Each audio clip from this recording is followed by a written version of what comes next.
Beyond the camera's gaze and across the invisible lines of history lies the untold truth.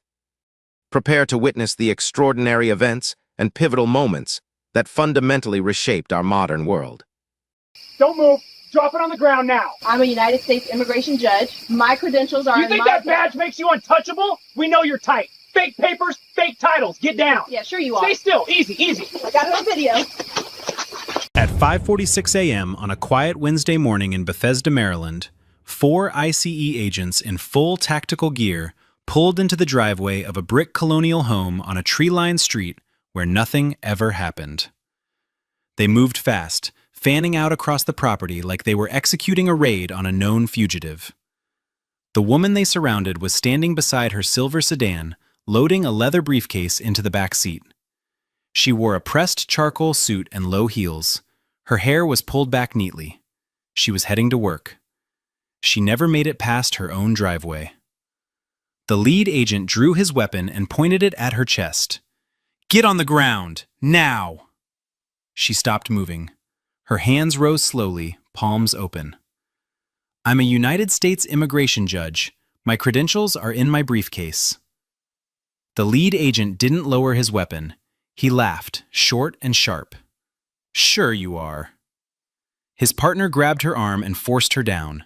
Her knees hit the concrete first, then her chest, then her face. The briefcase fell open on the driveway, scattering judicial dockets and a Department of Justice credential across the pavement. They cuffed her with her cheek pressed against the cold ground, her glasses cracked beneath her suit jacket torn at the shoulder. She did not resist. She did not raise her voice. Across the street, a retired federal marshal named Leonard Abrams stood at his front window, phone already recording.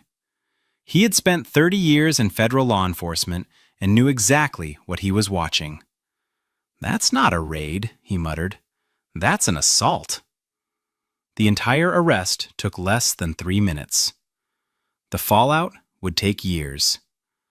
The woman on that driveway was Judge Denise Oyewale, 52 years old, and she had earned every letter of that title through decades of work that most people couldn't imagine. Born in Lagos, Nigeria, she immigrated to the United States at age 9 with her parents, who arrived with 2 suitcases and a belief that this country rewarded discipline and education. She became a naturalized citizen at 18, the same year she graduated high school as valedictorian.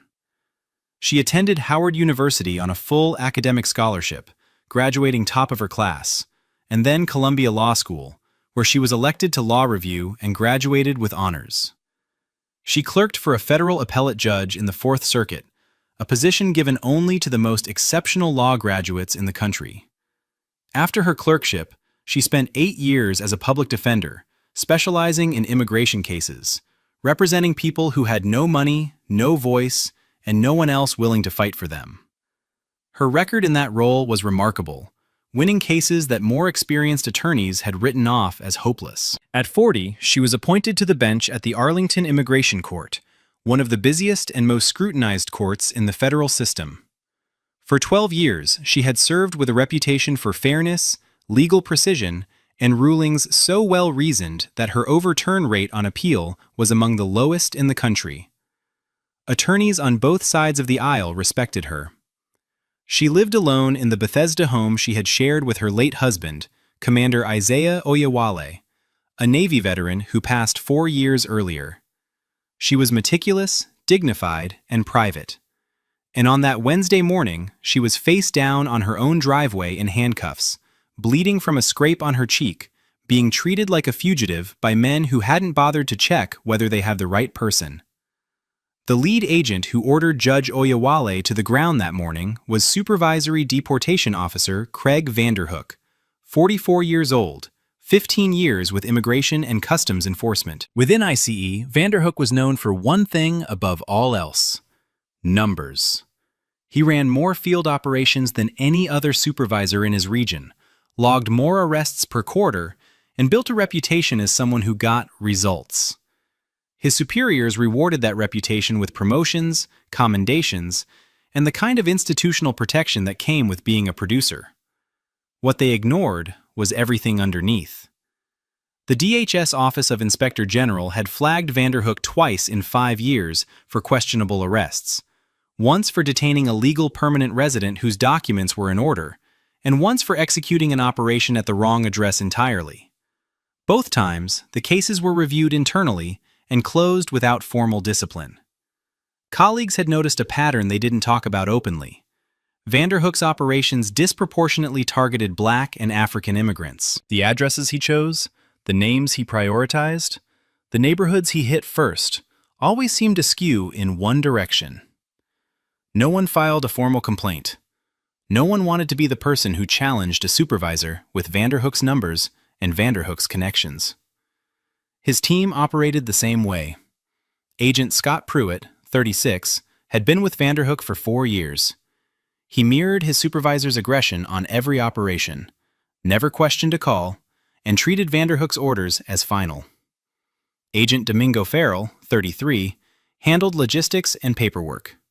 He kept the files organized and the reports clean, and he had learned early that asking too many questions about operational decisions was a career-limiting move. Then there was Agent Tina Kowalski, 29, the newest member of the unit, just 7 months on the team. She had transferred in from a desk role, hoping for field experience. What she found instead was a unit that operated more like a personal squad than a federal team, where one man made every decision and 3 others followed without a word. Vanderhook stepped out of the lead vehicle at 5:47 a.m. with his weapon already drawn. The street was silent. No traffic, no dog walkers, just the faint sound of a sprinkler 2 houses down and the low idle of 2 unmarked SUVs in the driveway. Judge Oyewale had just placed her briefcase in the back seat of her sedan when Vanderhook's voice cut across the morning air. "Don't move. Drop the bag. Get on the ground." She turned slowly, hands rising instinctively. Her eyes moved from the weapon to the tactical vest to the ICE insignia on his chest. She did not panic. Her voice came out steady and clear. "I am Judge Denise Oyewale. I'm a United States immigration judge with the Arlington Immigration Court. You have the wrong person. I'd like to see a warrant." Vanderhook didn't pause. "We don't need a warrant. ICE operations don't require one. Get on the ground now." That statement was a distortion of the law, and he either knew it or didn't care. Pruitt moved behind her and grabbed her arm, pulling it back and forcing her downward. Her knees hit the driveway first, the concrete biting through her suit pants. Then her chest, then her face. The sound of her glasses cracking against the pavement was sharp enough that a neighbor 2 doors down later said she heard it from inside her kitchen. Her briefcase had fallen open on impact, scattering court dockets, case files, and a laminated Department of Justice credential across the driveway for anyone to see. Pruitt planted a knee between her shoulder blades and held her there. Vanderhook looked down at the DOJ credential lying face up on the pavement. He picked it up, glanced at it, and tossed it back onto the ground. People fake these all the time. Kowalski stood 6 feet away, her hand resting on her vest, her body still. She said nothing. Her face showed everything. Farrell had already moved to the sedan and was searching the interior without consent, pulling open the glove box, checking beneath seats, rifling through a bag in the trunk. He found nothing because there was nothing to find. By now, 3 neighbors were recording from porches and windows.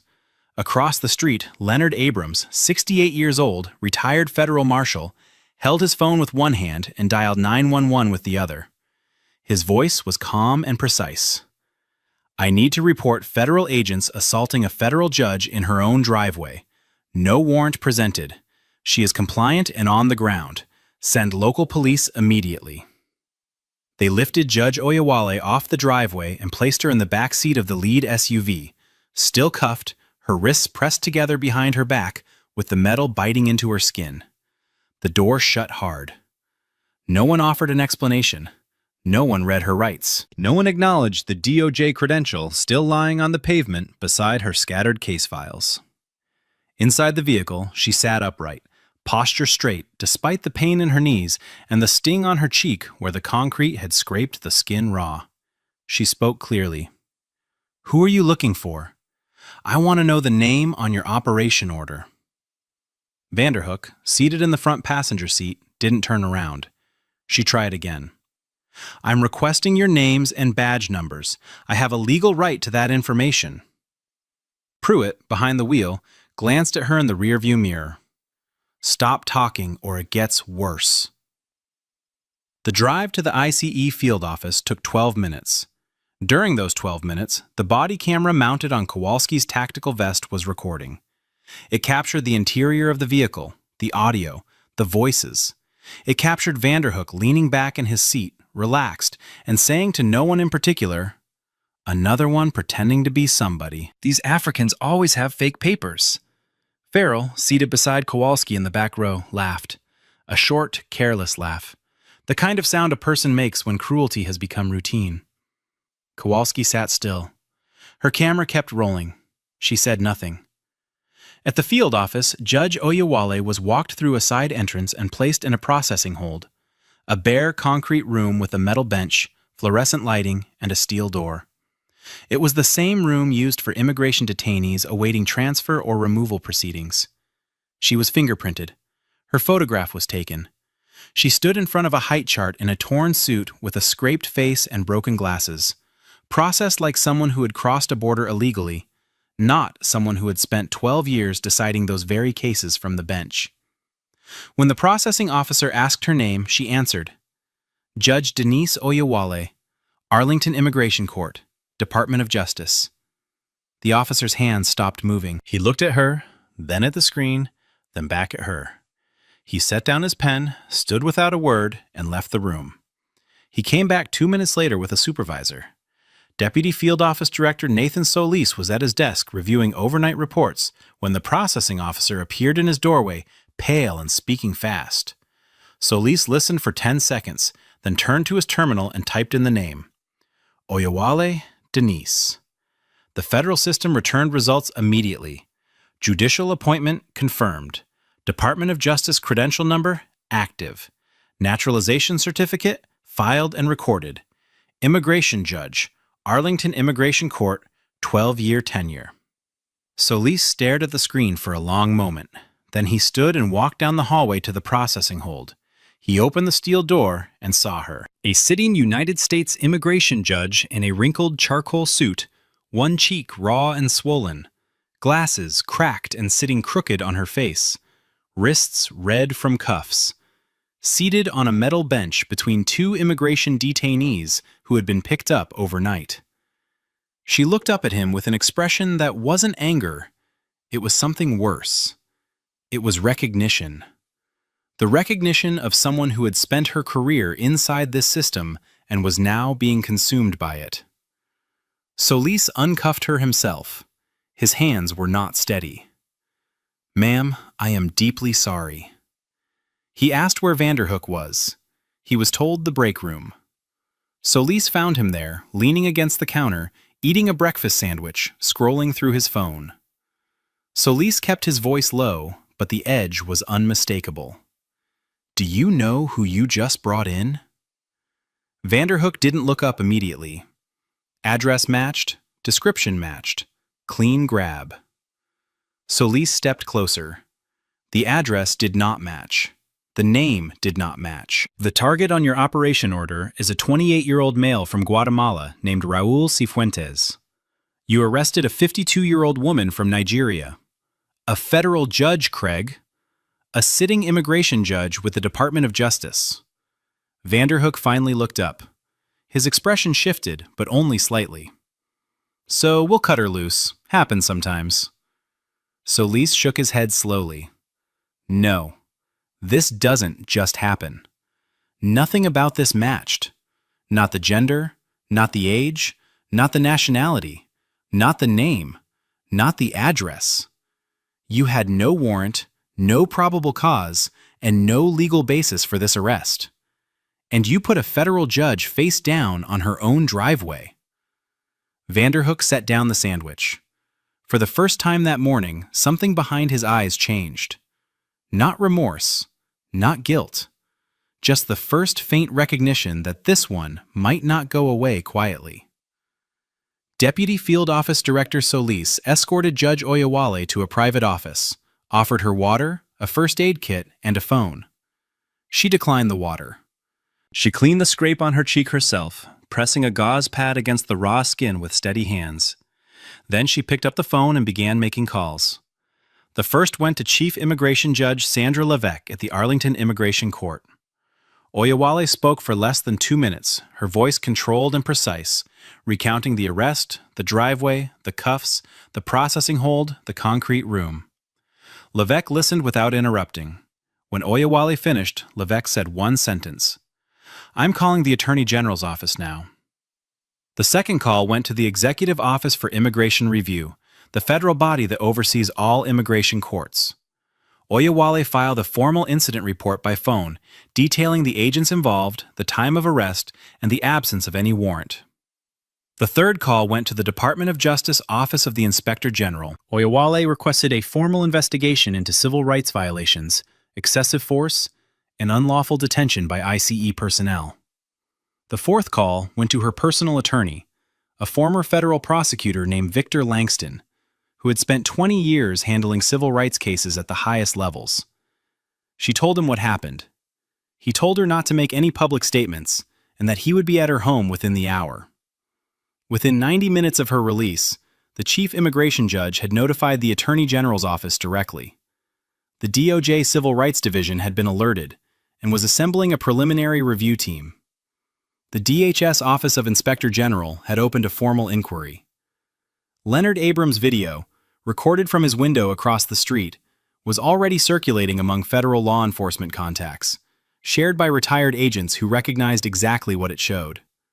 By noon, 3 members of Congress had been briefed by staff. The facts were simple and devastating.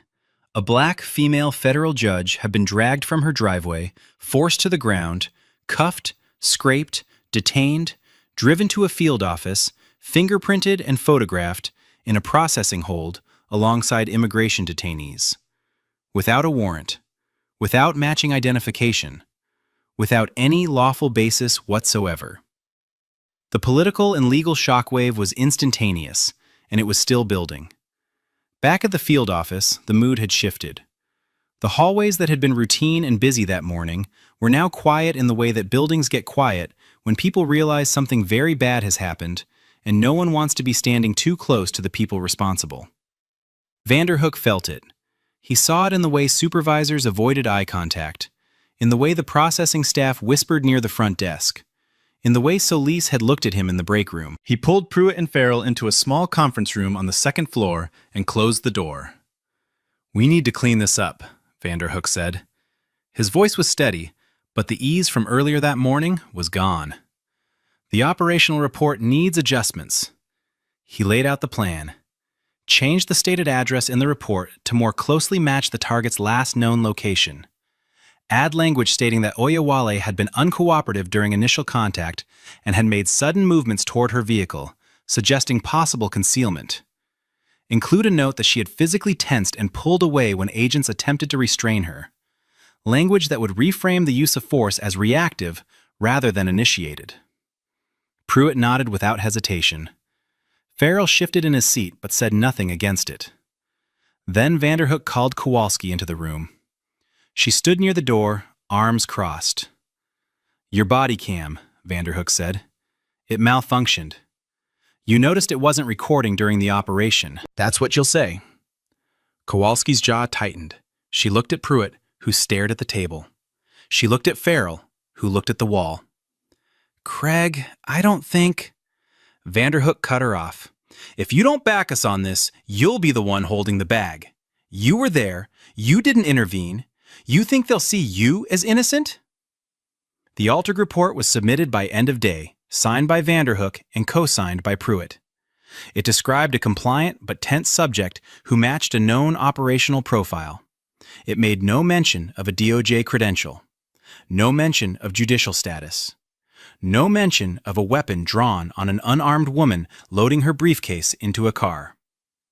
But what Vanderhook did not know, what none of them knew, was that Kowalski's body camera footage had already been automatically uploaded to the DHS cloud server. A new digital evidence policy implemented 6 months earlier required all body camera files to sync to a secure federal server within minutes of deactivation. The footage could not be deleted, altered, or overridden at the field level. And it had captured everything. The driveway, the knee on her back, the racial comments in the SUV, the processing hold, and now, the conversation in which Vanderhook had instructed a fellow agent to falsify evidence and lie about her own equipment. Every word, every instruction, every second of it preserved on a server he couldn't touch. The DHS Office of Inspector General moved fast. Within 48 hours, federal investigators arrived at the field office and began pulling everything. Kowalski's body camera footage came first, automatically uploaded to the DHS cloud server, time-stamped and unedited. They watched it in sequence. The driveway, the weapon drawn on an unarmed woman, her voice identifying herself as a judge, the force that followed anyway, the knee on her back, the DOJ credential tossed on the ground. Then the SUV. Vanderhook's voice saying these Africans always have fake papers. Farrell's laugh. Kowalski's silence. Then the conference room. Vanderhook instructing Kowalski to claim her camera malfunctioned. They pulled the neighbor videos. 3 recordings from 3 angles showing the same thing. A compliant woman forced to the ground without resistance or threat. They pulled Abrams' 911 call, precise and damning. Then they placed Vanderhook's altered report beside the footage. Every material claim was contradicted. The report said she was uncooperative. The footage showed immediate compliance. The report said sudden movements. The footage showed raised hands, palms open. The report omitted her credentials. The footage showed Vanderhook holding her DOJ badge and dropping it. Internal affairs interviews began the next day.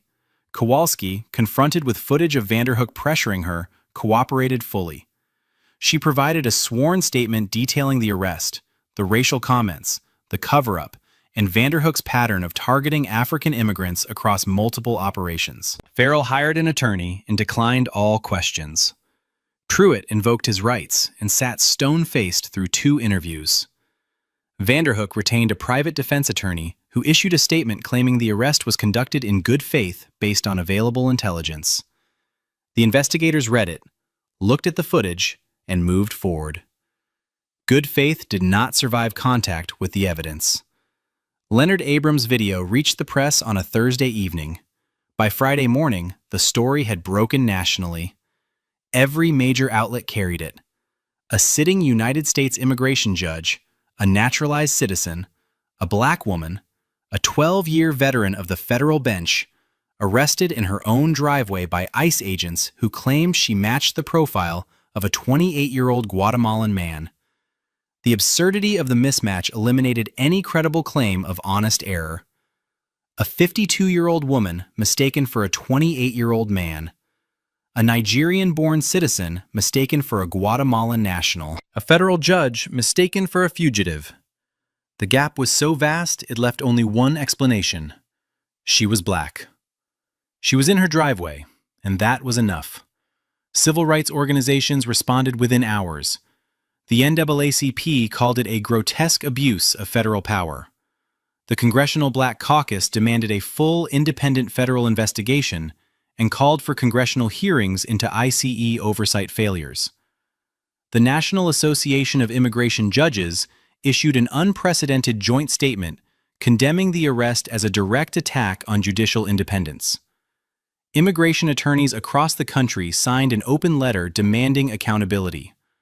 Protests formed outside ICE field offices in Washington, Baltimore, and New York. The footage played on cable news on a loop. The image that stayed longest was the still frame from Abrams' recording. A black woman in a charcoal suit, face down on her own driveway. A DOJ credential lying on the pavement 3 feet from her head. The story dominated the news cycle for a full week, and it was still building. The joint preliminary investigation by the DOJ Civil Rights Division and DHS Office of Inspector General was completed in under 3 weeks. The findings were unambiguous. The arrest of Judge Denise Oyewale had no legal basis. No valid warrant had been obtained or presented. No matching suspect description existed. The target on the operational order was a 28-year-old male from Guatemala. The person arrested was a 52-year-old female federal judge from Nigeria. The force used was excessive against an individual who was fully compliant from the moment of contact. The falsified operational report submitted by Vanderhook and co-signed by Pruitt constituted obstruction of a federal investigation. The racial comments captured on Kowalski's body camera constituted direct evidence of bias-motivated conduct. The instruction to falsify body camera records constituted conspiracy to obstruct. The suspensions came the same day the findings were delivered. Vanderhook, suspended without pay. Pruitt, suspended without pay. Farrell, suspended without pay. Kowalski was placed on administrative leave with pay, her cooperation noted and her status held pending final review. Firearms were confiscated. Credentials were deactivated. Access to all federal systems was revoked. The U.S. Attorney for the District of Maryland convened a federal grand jury the following week. Witnesses were called. Evidence was presented. The body camera footage was played in its entirety. Within 2 weeks, indictments were returned against Vanderhook, Pruitt, and Farrell. The charges were severe. Deprivation of rights under color of law under 18 U.S.C. Section 242. Conspiracy against rights under 18 U.S.C. Section 241. Obstruction of justice. Filing false federal reports. Each charge carried significant prison time. Combined, the maximum exposure for Vanderhook alone exceeded 20 years. The federal trial began on a Monday morning in a packed courtroom in Baltimore. Prosecutors opened by playing the body camera footage and the neighbor recordings in unbroken sequence. The courtroom watched in silence as Judge Oyewale was ordered to the ground, forced onto the concrete, kneed in the back, and cuffed while calmly identifying herself. They heard the glasses crack. They heard Vanderhook dismiss her DOJ credential. They heard the SUV recording. These Africans always have fake papers. They heard the conference room recording. Vanderhook instructing Kowalski to lie. Kowalski took the stand and testified in detail. She described the pressure to falsify her body camera record, the racial remarks she had witnessed across multiple operations, and the unit culture that made questioning Vanderhook professionally dangerous. She was calm, specific, and consistent under cross-examination. Leonard Abrams testified next, describing what he saw from his window that morning. A federal judge treated like a fugitive on her own property by agents who never checked whether they had the right person. Then Judge Oyewale took the stand.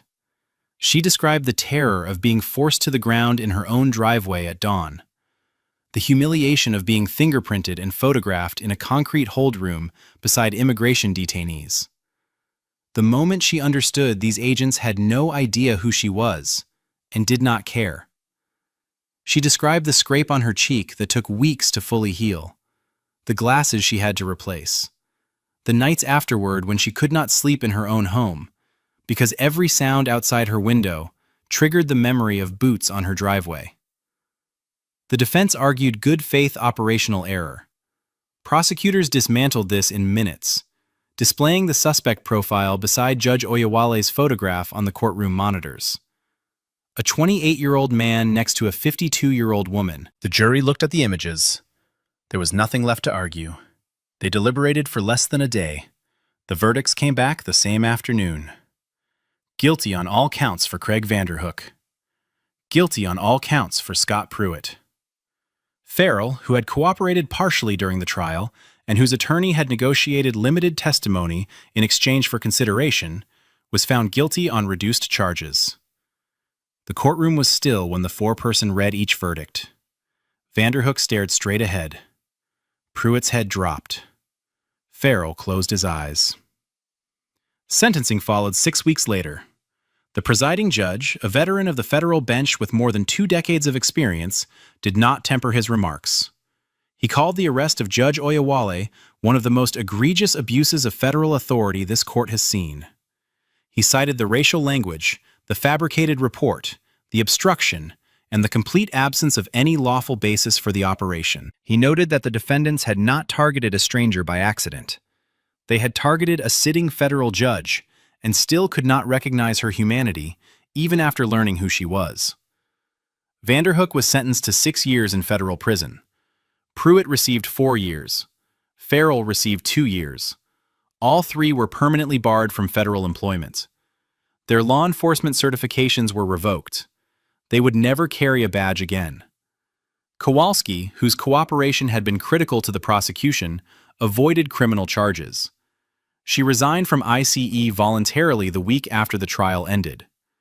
3 months later, she testified before a congressional subcommittee about the internal culture that had enabled Vanderhook's conduct, the silence, the complicity, the unspoken understanding that certain targets were chosen for reasons no one put in writing. 2 supervisors who had approved Vanderhook's operations without adequate review were formally demoted and reassigned to administrative roles. Neither was terminated, a fact that drew sharp criticism from oversight groups who argued the accountability had not reached high enough. Judge Oyewale filed a federal civil rights lawsuit against ICE, the Department of Homeland Security, and the 3 individual agents. The case cited unlawful arrest, excessive force, racial profiling, false imprisonment, and violation of judicial independence. Her attorney, Victor Langston, built the case methodically, but it was discovery that delivered the most damaging material. Internal records revealed that Vanderhook's unit had conducted 19 prior field operations with strikingly similar patterns: wrong addresses, mismatched suspect descriptions, disproportionate targeting of Black and African immigrants in neighborhoods where the actual targets had no known connection. 8 of those operations had generated formal complaints from the individuals detained. None of those complaints had been investigated. They had been filed, noted, and buried, treated as routine friction rather than evidence of a pattern. Langston presented these records alongside Kowalski's testimony and the body camera footage from the Oyewale arrest. The cumulative picture was devastating, not just for the agents, but for the institution that had employed, promoted, and protected them. The government settled before trial. The amount was reported to be in the multi-millions, though the exact figure was sealed. More significant than the money were the mandatory reforms attached to the settlement. Independent review of all ICE field arrest operations nationwide. Mandatory warrant verification protocols requiring supervisory sign-off before any residential arrest. Automatic body camera upload to federal servers with no agent-level override or deletion capability. And the creation of a DHS Civil Rights Compliance Unit with external civilian oversight and the authority to investigate complaints independently. Legal scholars and civil rights organizations cited the settlement as a landmark in federal law enforcement accountability. Not because the system had worked perfectly, but because for the first time, the consequences had reached deep enough to force structural change rather than just individual punishment. Judge Denise Oyewale returned to the bench on a Tuesday morning, 6 months after the arrest. She arrived early, as she always had, parked in the same lot, carried the same leather briefcase, and walked the same corridor to her courtroom at the Arlington Immigration Court. The only visible difference was a new pair of glasses. The scrape on her cheek had healed, though a faint mark remained if you knew where to look. When she entered the courtroom and took her seat, something unusual happened. Every attorney present, government counsel and defense attorneys alike, stood. It was not required. It was not prompted.